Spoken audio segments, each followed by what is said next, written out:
नमस्कार मित्रों, मैं डॉक्टर पुष्पक चिरमाड़े, कैंसर विशेषज्ञ, नवी मुंबई, थाने और मुंबई यहाँ पे मैं प्रैक्टिस करता हूँ। अक्टूबर महीना ये ब्रेस्ट कैंसर अवेयरनेस मंथ करके पूरे विश्व में सेलिब्रेट किया जाता है। ब्रेस्ट कैंसर अवेयरनेस की जरूरत क्यों है? क्योंकि ब्रेस्ट कैंसर ये अव्वल नंबर का कैंसर है, first among all the cancers in India. Breast cancer का प्रमाण बहुत तेजी से बढ़ रहा है।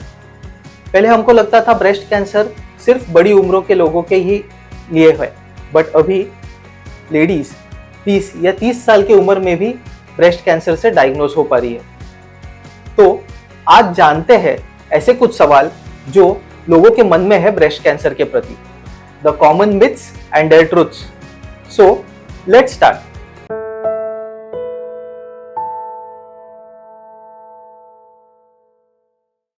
The first most common question जो लोगों के मन में है वो है कि क्या ब्रेस्ट कैंसर हेरिडिटरी होता है?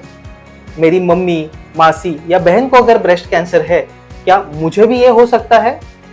तो अगर हम लोग डेटा देखें, 100 में से 5 लोगों में हेरिडिटरी ब्रेस्ट कैंसर होता है। ये हमको कैसे पता चलेगा? अगर हम लोग फैमिली हिस्ट्री देखें तो आपके फैमिली में अगर 2 रिलेटिव्स है, जैसे कि आपकी मम्मी, मासी या बहन, और इनको ब्रेस्ट जैसे स्तन या अंडाशय दैट इज ओवरीज इनका कैंसर है, तो आपका चांस काफी सिग्निफिकेंटली हाई हो सकता है। तो ऐसे सिचुएशन में आपने अपने डॉक्टर से संपर्क करना है जानने के लिए कि आपके ब्रेस्ट कैंसर का होने का रिस्क कितना है। दूसरा सबसे कॉमन क्वेश्चन है कि क्या सिर्फ स्त्रियों में ही ब्रेस्ट कैंसर होता है? तो ऐसा नहीं है। ब्रेस्ट कैंसर ये मेल पेशेंट्स में भी हो सकता है। अगर हम लोग 100 ब्रेस्ट कैंसर पेशेंट्स ले तो उसमें से 1% of breast cancer patients can be males. अगर मेल्स या पुरुषों को भी ब्रेस्ट के एरिया में कोई गांठ, लंप फील हो रहा है तो आपने तुरंत अपने डॉक्टर से संपर्क करना चाहिए।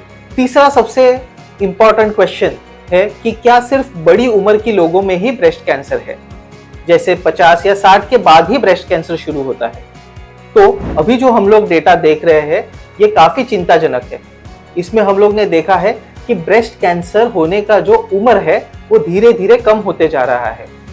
अभी हमने लास्ट वीक ही 32 ईयर ओल्ड पेशेंट जिनको ब्रेस्ट कैंसर हुआ है इनको डायग्नोज किया है। एक साल पहले 20 year old female also had breast cancer. So अभी यंग लोगों में भी ये प्रमाण बढ़ते जा रहा है। फिर मन में नेचुरली एक सवाल आता है कि ऐसे क्यों हो रहा है? तो इसके जो प्रमुख कारण है वो है स्ट्रेसफुल लाइफस्टाइल, ओबेसिटी मतलब मोटापा, कम physical activity, physical exertion is less, एक जगह पे हम लोग बैठे रहते हैं जिसको हम लोग सीडेंटरी लाइफस्टाइल बोलते हैं। फिर खाने में हम लोग का जो एक अनियमितता है या फास्ट फूड का सेवन हम लोग करते हैं, इसके कारण भी हार्मोन इम्बैलेंस होकर ब्रेस्ट कैंसर का प्रमाण बढ़ रहा है। अगर पुरुषों के ब्रेस्ट या चेस्ट एरिया में गांठ या लंप फील हो रहा है तो इन्होंने डेफिनेटली अपने डॉक्टर को तुरंत संपर्क करना चाहिए, ये ब्रेस्ट कैंसर हो सकता है। नेक्स्ट जो सबसे कॉमन क्वेश्चन है कि क्या ब्रेस्ट कैंसर ये हमेशा पेनफुल होता है या पेनलेस होता है? तो ब्रेस्ट कैंसर ये यूजुअली पेनलेस लंप के साथ प्रेजेंट होता है। ब्रेस्ट कैंसर की गांठ में कोई दर्द होती नहीं है, इसीलिए बहुत बार ये ब्रेस्ट कैंसर अनअटेंडेड या इग्नोर पेशेंट्स करते हैं। क्योंकि इसमें कोई दर्द नहीं है तो वो डॉक्टर के पास जाने के लिए डिले करते हैं। इसीलिए ब्रेस्ट कैंसर ये एडवांस स्टेज में डायग्नोस हो सकता है। आपको अगर ब्रेस्ट में कोई भी गांठ या उसमें कोई भी बदलाव दिखाई दे तो आपने इसको इग्नोर नहीं करना है, आपने अपने डॉक्टर से संपर्क करके इसकी जांच पूरी तरह से कर लेनी है, क्योंकि ब्रेस्ट कैंसर बहुत एक खतरनाक बीमारी है। नेक्स्ट सवाल है, क्या ब्रेस्ट में अगर लंप है तो क्या ये हमेशा कैंसर है? नहीं, ऐसा नहीं है। अगर ब्रेस्ट में लंप है तो ये नॉन कैंसरस लंप्स भी हो सकते हैं। Most common lumps in the breast are actually non cancerous. अगर हम लोग देखें तो फाइब्रो एडिनोमा नामक जो लंप होता है ये बहुत कॉमन है और ये ब्रेस्ट कैंसर नहीं होता, ये काफी यंग फीमेल्स में पाया जाता है। लगभग हम लोग देखें तो 60 to 70% ऑफ द फीमेल्स में have a small lump which is easily movable. It is also painless and usually periods के वक्त इसका थोड़ा सा साइज बढ़ सकता है। तो ये हार्मोन से रिलेटेड होता है और इसको हम लोग फाइब्रोडिनोमा बोलते हैं। हर लंप जो ब्रेस्ट में है ये कैंसर होने की संभावना कम है, बट आपने हमेशा इसको डॉक्टर से कंफर्म कर लेना है, इग्नोर नहीं करना है। सो ब्रेस्ट कैंसर को हम लोग जल्दी कैसे पिकअप कर सकते हैं? तो नेक्स्ट जो क्वेश्चन है ये स्क्रीनिंग के लिए है कि हम लोग ब्रेस्ट कैंसर का स्क्रीनिंग कैसे करते हैं। तो ब्रेस्ट कैंसर का अगर हम लोग स्क्रीनिंग के बारे में ध्यान दें तो ब्रेस्ट कैंसर का मेथोडोलॉजी जिससे हम लोग स्क्रीन कर सकते हैं ये है मैमोग्राफी। मैमोग्राफी हर साल 40 की उम्र के बाद आपको करनी चाहिए। इसको कहते हैं स्क्रीनिंग मैमोग्राफी। बहुत बार डर लगता है कि क्या एक्सरे मैमोग्राफी करेंगे उसके रेडिएशन एक्सपोजर से हमको तकलीफ होगी, तो ऐसा नहीं है। अगर हम लोग देखें तो स्क्रीनिंग मैमोग्राफी में जो रेडिएशन एक्सपोजर है ये बहुत कम है। स्क्रीनिंग मैमोग्राफी हर साल आपको एक एडवांटेज देती है। ट्रायल्स और स्टडीज में ये पाया गया है कि अगर ब्रेस्ट में कोई भी बदलाव शुरू हो रहा है वो मैमोग्राफी लगभग 2 साल पहले आपको पता कर देगी या उसमें वो कैच हो जाएगा। तो you get a head start towards the treatment and the diagnosis at least 1.5 to 2 years by doing routine screening mammography after the age of 40. So definitely mammography ये सबने करना ही चाहिए। नेक्स्ट जो मोस्ट कॉमनली पूछा जाने वाला सवाल है कि क्या टाइट इनरवेयर या पर्टिकुलर टाइप के क्लोथिंग के वजह से ब्रेस्ट कैंसर का प्रमाण बढ़ता है। तो ऐसा रिसर्च में कोई प्रूफ नहीं अभी तक हमको पाया गया है कि जिससे जो ब्रेस्ट कैंसर का इंसिडेंस है वो इंक्रीज हो बिकॉज ऑफ टाइट इनरवेयर्स और ब्रास और any other type of clothing. Normally breast cancer is considered as a disease of the hormones और द लाइफस्टाइल। फिर एक सवाल आता है कि क्या एंटीपर्स्पिरेंट्स या डिओड्रेंट्स जो हम लोग यूज करते हैं इसके वजह से ब्रेस्ट कैंसर का प्रमाण बढ़ रहा है। तो अगर हम लोग देखें तो ब्रेस्ट कैंसर और जो एंटीपर्स्पिरेंट और डिओड्रेंट्स है इनका भी कोई क्लोज एसोसिएशन अभी तक नहीं पाया गया है। हालांकि जो वोलेटाइल ऑर्गेनिक कंपाउंड्स होते हैं VOCs जिनको बोला जाता है उनका थोड़ा बहुत रिलेशन कैंसर डेवलपमेंट या कार्सिनोजेनिसिस के साथ हुआ है।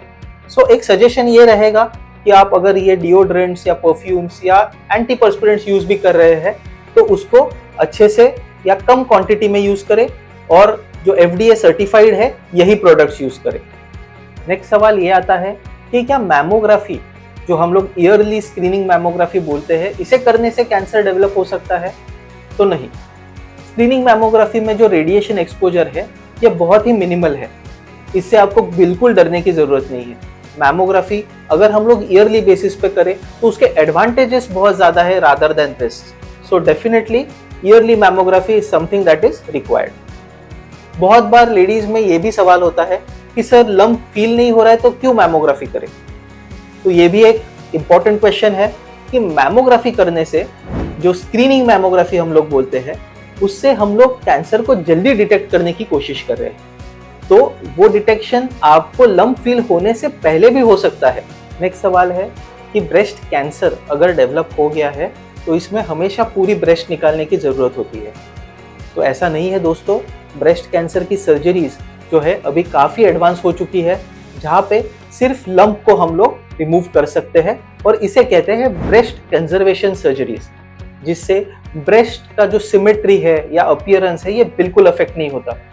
अभी हमारे पास ऐसे भी प्रोटोकॉल्स है कि जहाँ पे हम लोग ट्रीटमेंट देके इस लंप को पूरी तरह से पहले डिसॉल्व कर देते हैं या फिर पहले हम लोग इंजेक्शंस जिसे हम कीमोथेरेपी बोलते हैं वो देके लंप को पूरी तरह से डिसॉल्व करते हैं और फिर उसी के बाद हम लोग सर्जरी करते हैं, जिससे सर्जरी बहुत छोटी और काफ़ी इफेक्टिव रहती है। एक सवाल ये भी है कि सेल्फ ब्रेस्ट एग्जामिनेशन क्या फ़ायदा करता है या इसे कब से शुरू करना चाहिए? तो गाइडलाइंस के हिसाब से self breast examination is a bridge between early detection of breast cancer and you reporting to the doctor. मतलब अगर हम लोग रेगुलरली ब्रेस्ट का एग्जामिनेशन कर रहे हैं तो छोटे से छोटा बदलाव आपको जल्दी पिकअप होता है और फिर आप डॉक्टर के पास जल्दी पहुंचते हैं। सेल्फ ब्रेस्ट एग्जामिनेशन हर महीने हमने करना है आफ्टर द एज ऑफ 18। इसे कहते हैं ब्रेस्ट अवेयरनेस। ब्रेस्ट अवेयरनेस का मतलब कि आपको जो आपके ब्रेस्ट का एनाटॉमी है या उसका नॉर्मल फील है इससे आप जानकार हो जाते हैं, ताकि छोटा भी अगर गांठ है या टाइटनेस है, स्वेलिंग है, ये आप जल्दी पिकअप कर सकते हैं। सेल्फ ब्रेस्ट एग्जामिनेशन करने से आप डॉक्टर के पास जो कंप्लेंट्स है ये अच्छे से बता सकते हैं और इसे हमें डेफिनेटली इम्प्लीमेंट करना चाहिए। तो दोस्तों, अगर सेल्फ ब्रेस्ट एग्जामिनेशन कैसे करना है, कब करना है, उसकी मेथड कैसी है, तो नीचे दिए गए लिंक पे आप क्लिक करिए। डिस्क्रिप्शन में लिंक दिया गया है, इस पे बिल्कुल डिटेल में जानकारी प्रोवाइड की गई है। तो दोस्तों, हमने आज जाना कि मिथ्स और ट्रुथ इसमें कितना बड़ा अंतर है। अगर हम लोग ट्रुथ को फॉलो करेंगे तो डेफिनेटली ब्रेस्ट कैंसर के 2 कदम आगे रहेंगे। Early detection is the key to diagnosis of breast cancer, और अर्ली डिटेक्टेड ब्रेस्ट कैंसर ये पूरी तरह से क्यूरेबल है। तो इन मिथ्स से दूर रहिए, कोई भी जानकारी को वेरीफाई करे बिना या अपने डॉक्टर से सलाह लिए बिना फॉलो मत करिए। अर्ली स्क्रीनिंग जिसे मैमोग्राफी कहते हैं, उससे बिल्कुल ना डरे। हर साल 40 की उम्र के बाद मैमोग्राफी करनी चाहिए। So this is me, Dr. Pushpak Chirmade from PCC Cancer Center, providing cancer care without barriers. Thank you.